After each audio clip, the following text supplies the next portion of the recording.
ইরানকে চমকে দিয়ে ১৩ জুন শুক্রবার ভোররাতে টার্গেট কিলিং মিশন পরিচালনা করে ইসরায়েল। সেই হামলা এতটাই নিখুঁত ছিল যে ইরানের সশস্ত্র বাহিনী IRGC প্রধান সহ দেশটির অন্তত ৬ পরমাণু বিজ্ঞানী নিহত হয়। কিন্তু প্রশ্ন হল, যার নেতৃত্বে ইরান পরমাণু সমৃদ্ধ হচ্ছে, যিনি যুক্তরাষ্ট্রের পরমাণু চুক্তির পথে প্রধান বাধা, সেই সর্বোচ্চ নেতা আয়াতুল্লাহ আলী খামেনির ওপর কেন হামলা হলো না? আর খামেনিই বা কি করে বেঁচে যাচ্ছেন গত ৪ দিন ধরে চলা এই টার্গেট কিলিং থেকে? প্রশ্ন আসে, খামেনি এখন কোথায়? বার্তা সংস্থা রয়টার্সকে দেওয়া মার্কিন ২ কর্মকর্তার তথ্য বলছে, খামেনিকেও টার্গেট করেছিল ইসরায়েল। তবে শেষ মুহূর্তে মার্কিন প্রেসিডেন্ট ডোনাল্ড ট্রাম্পের তাতে সায় না থাকায় এ যাত্রায় বেঁচে যান এই সর্বোচ্চ নেতা। তবে তার ওপর তীক্ষ্ণ নজর রাখছে ইসরায়েলের গোয়েন্দারা। অবস্থা বুঝে চালানো হতে পারে কিলিং অভিযান। আর এমন ইঙ্গিত মিলেছে খোদ ইসরায়েলের প্রধানমন্ত্রী বেনিয়ামিন নেতানিয়াহুর কথাতে। রবিবার ফক্স নিউজকে নেতানিয়াহু এই হামলার উদ্দেশ্য সম্পর্কে বলেন, ইরানের শাসন ব্যবস্থার পরিবর্তন অবশ্যই ইসরায়েলের চলমান সামরিক অভিযানের ফলাফল হতে পারে। নেতানিয়াহুর এমন কথার আভাস মেলে শুক্রবার ইরানে চালানো সামরিক অভিযান অপারেশন রাইজিং লায়ন নামটি ভালোভাবে খেয়াল করলেও যে নামের মধ্যে লুকিয়ে আছে গোপন বার্তা। বিপ্লবের আগে ইরানের পতাকা ছিল সিংহ এবং সূর্য খচিত। ইরান তথা পারস্যে এগুলো ছিল শক্তি ও রাজকীয়তার প্রতীক। পরে ১৯৭৯ সালে বিপ্লবের পর যাতে পরিবর্তন আনা হয়। অপারেশন রাইজিং লায়ন জানান দিচ্ছে ইরানকে পূর্বের অবস্থানে ফিরিয়ে নেওয়ার চেষ্টা চালাচ্ছে ইসরায়েল।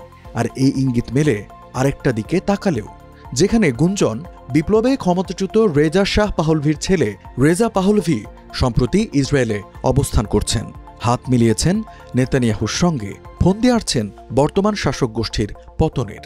আর এই অপারেশন রাইজিং লায়ন শাহ যুগেরই সিংহের পুনরুত্থানেরই বার্তা। আর এমন যুদ্ধ পরিস্থিতিতে নিজের আত্মরক্ষার জন্য বাংকারে লুকাতে বাধ্য হয়েছেন আয়াতুল্লাহ আলী খামেনি। দেশটির গণমাধ্যম ইরান ইন্টারন্যাশনাল তাদের সূত্রের বরাত দিয়ে জানাচ্ছে এমন তথ্যই, যেখানে বলা হয়েছে শুক্রবার ভোরে তেহরানে হামলার কয়েক ঘণ্টা পরেই এই নেতা উত্তর পূর্ব তেহরানের লাভিজানে একটি ভূগর্ভস্থ বাংকারে অবস্থান নিয়েছেন, যেখানে তার সঙ্গে তার ছেলে মোস্তবাও আছেন।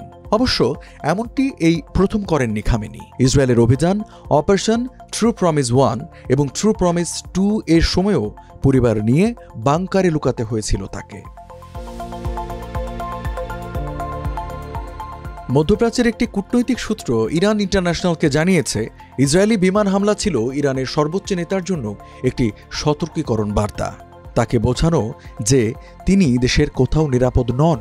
কূটনৈতিক ওই সূত্রটি আরও জানিয়েছে, অভিযানের প্রথম রাতেই ইসরায়েল চাইলে খামেনিকে হত্যা করতে পারত, কিন্তু ইসরায়েলি সেটা করেনি, কারণ নেতানিয়াহুর সরকার খামেনিকে জীবিত রেখে ইসলামিক প্রজাতন্ত্রের ইউরেনিয়াম সমৃদ্ধকরণ কর্মসূচি সম্পূর্ণরূপে ধ্বংস করতে চায়।